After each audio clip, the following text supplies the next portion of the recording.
आप लोगों को मानक रूप बन गया है? Yes sir. मानक रूप बन गया है। Yes, मानक sir. रूप लिखते कैसे हैं? मानक रूप क्या होता है? एक से लेकर ऐसी संख्या जिसे 0 और 9 के बीच में लिखा जाए उसको मानक रूप बोला जाता है। ठीक है, तो इसको हम मानक रूप कैसे बना सकते हैं? तो देखिए, इसको हम 2.5450 ये लिख दिए। अब इसको दशमलव में लिखे तो इसको हम ऐसे घात के रूप में, 10 के घात के रूप में, मानक रूप को 10 के घात के रूप में 0 से 9 के बीच में लिख करके उसको 10 के घात के रूप में दर्शाया जाता है। तो 10 के घात कितना होगा? 10 का घात यहाँ कितना होगा? 4। तो 10 का पावर 4 मानक रूप हो गया। अब कहता है पृथ्वी वातावरण से 15 दिनों में 1.2 × 10⁸ किलोग्राम धूल उठाती है। तो यहाँ गौर करने वाली बात है, क्या दिया है? 15 दिनों की संख्या 15 और धूल की मात्रा दिया है। Yes sir. तो हम व्युत्क्रमानुपाती या समानुपाती से बना सकते हैं। तो देखो, उठाती है तो इतना किलोग्राम धूल कितने दिन में उठाएगी? तो इसको कैसे बनाएंगे? व्युत्क्रमानुपाती से कि समानुपाती से? तो क्योंकि समान उठाएगा, मात्रा तो सेम रहेगा ना। तो देखो, x1 15 बट्टा y1 1.2 × 10⁸ इक्वल टू y1 कुछ है नहीं सर। तो y1 बट्टे 4 × 10⁸। अब इसको सॉल्व करेंगे तो क्या होगा? 15 बट्टा 1.2 × 10 का पावर 8 गुने ये बट्टा के नीचे है, इधर आएगा तो बट्टा के ऊपर। तो 4.8 × 10⁸। देखिए सेम है। 12 चौके 48 कट गया। इक्वल टू में क्या बच गया था? y1। तो यहाँ हम क्या लिख सकते हैं? 60 y1 बराबर 15 60। 15 × 4 बराबर 60 हो गया। Yes sir. तो हम कह सकते हैं कि इतना धूल उठाने के लिए सिर्फ 60 दिन लगेगा। Yes sir. ठीक। अब देखिए, संख्या x का घन संख्या x के 9 गुने के बराबर है। ये बना आप लोगों को? नहीं सर। सर। तो x का घन, तो x का घन मान लीजिए। ठीक, किसके बराबर है? तो x के 9 गुने के बराबर है। तो x का 9 गुना के बराबर है, तो बराबर x गुने 9, तो क्या होगा? 9 है ना? Yes sir. अब हम इसको समीकरण के रूप में दिखाएंगे, यानी x वाला को इधर ले आएंगे। x³ - 9x बराबर 0। उसने बचा तो 0। अब देखो, यहाँ भी x, यहाँ भी x, तो x को कॉमन कर लेते हैं। तो x को कॉमन कर लिए तो क्या बचा? x² - 9 equal to 0। अब ये जो x² - 9 है, ये किसी रूप में है? अब देखिए, x भी घात के रूप में लिखा हुआ है। x भी घात के रूप में लिखा है ना। 9 भी पूर्ण वर्ग है, 3 का वर्ग होता है ना, लिख सकते हैं 3 का स्क्वायर। तो x का स्क्वायर माइनस 3 का स्क्वायर लिख सकते हैं ना।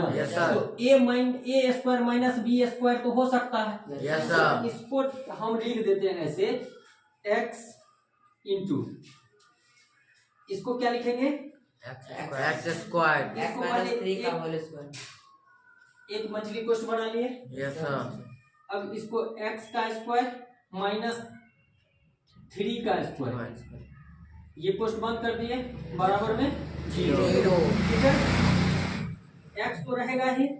अब इधर आइए, तो a² माइनस b का स्क्वायर, तो x plus 3 x minus 3 equal to 0। तो अब देखिए x का मान क्या क्या हो सकता है। एक तो x बराबर क्या है 0, एक x बराबर x प्लस 3 इक्वल टू 0, तो x बराबर क्या होगा -3, x -3 equal to 0, x equal to 3। अब देखिए सवाल में क्या कहता है कि x बराबर 0 नहीं होना चाहिए और x बराबर -3 नहीं होना चाहिए, तो आंसर क्या होगा 3। x बराबर 3। ऐसे ही सवाल पूछा गया सवाल है सब। ये देखिए बात बताइएगा, पहले सवाल समझ लीजिए।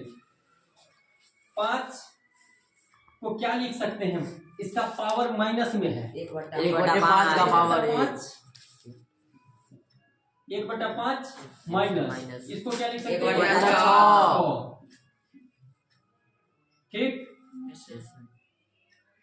ये नहीं, फिर माइनस इसको भी लिख सकते हैं 1/3 माइनस 1/4। इसका पावर में -1, इसका भी पावर में -1। ठीक है, तो 5 छके 30 और क्या होगा 6 माइनस 5 -1 बचा, सॉल्व करके -1 पावर में है। फिर देखिए यहाँ होगा 12, 4 -3 पावर है -1। अब इसको देखिए तो 6 में से 5 जाएगा, कितना बचेगा -1/30 का पावर -1 माइनस 4 में से 3 गया तो 1/12 का पावर -1। अब देखिए इसको पावर माइनस में है इसका, तो प्लस में करेंगे तो 30 माइनस 12, तो आंसर कितना निकलेगा 18। आंसर है इतना। चलिए अब इस पे आइए। देखिए एक कैंप जिसमें 80 व्यक्ति रहने वाले हैं के पास 70 दिनों का खाना है। 10 दिनों के बाद कितने रहने वाले व्यक्ति चले जाए कि शेष खाना 80 दिन और चले। तो पहले हम 80 व्यक्ति 70 दिनों में भोजन करता है। मान लेंगे 70 दिनों में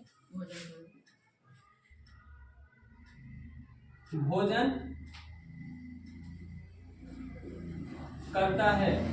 अब देखिए हम मान लिए एक भोजन करता है, एक कोई संख्या मान लिए कि पूरा उसके पास खाना था 70 दिन का खाना था एक। ठीक है, अब कहता है 10 दिनों के बाद कितने रहने वाले व्यक्ति चले जाए। तो 10 दिनों के बाद न जाएगा, सम कितना दिन तक खाएगा, इसी खाना में कितना दिन तक खाएगा 10 दिन तक खाना खाएगा ना। तो 10 दिन में कितना भोजन करेगा, तो 80 व्यक्ति है। अभी कैंप में कितना आदमी है 80 आदमी। 10 दिन तक रहेगा तो पहले एक दिन का निकाल लो। एक दिनों में भोजन करता है कितना, तो 1/70 एक दिन में भोजन किया। तो अब 80 व्यक्ति 10 दिन में कितना भोजन करेगा 1/70 तो 10 सत्ते 70 यानी 1/7 हो गया। अब 1/7 10 दिन में भोजन कर लिया। टोटल भोजन कितना था उसके पास, तो एक था। टोटल भोजन कितना 1/7 खा लिया। तो उसके पास अब बचा कितना खाना, तो एक में से शेष भोजन कितना बचा 10 दिनों के बाद कितना बचेगा खाना। तो एक खाना था 1/7 6/7 बचा। अब इस 6/7 खाना को कितना दिन तक चलाना है 80 दिन तक। तो अब क्या करेंगे बोलो, अब क्या करेंगे।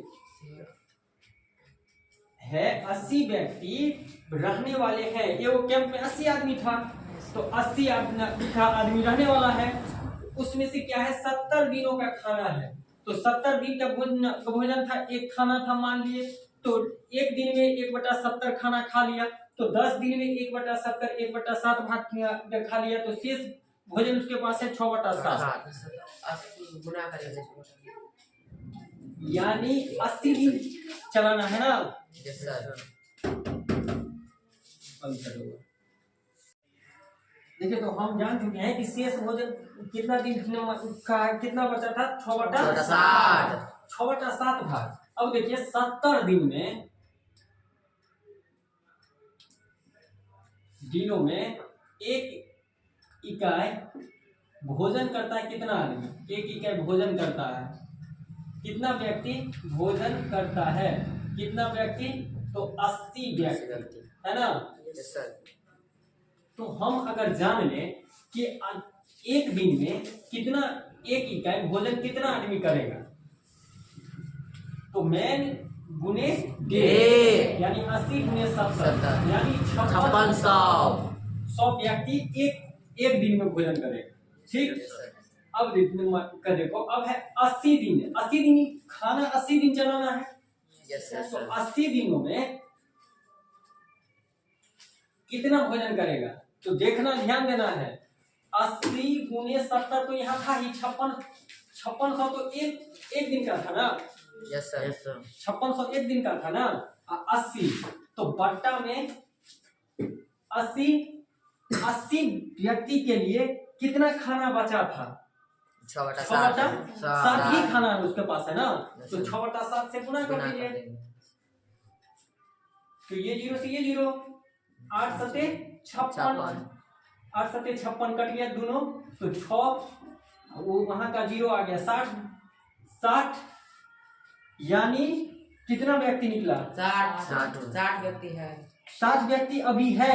तो कितना व्यक्ति कहता है कि कितने रहने वाले व्यक्ति चले गए, कितना व्यक्ति चला गया, तो 80 आदमी टोटल था।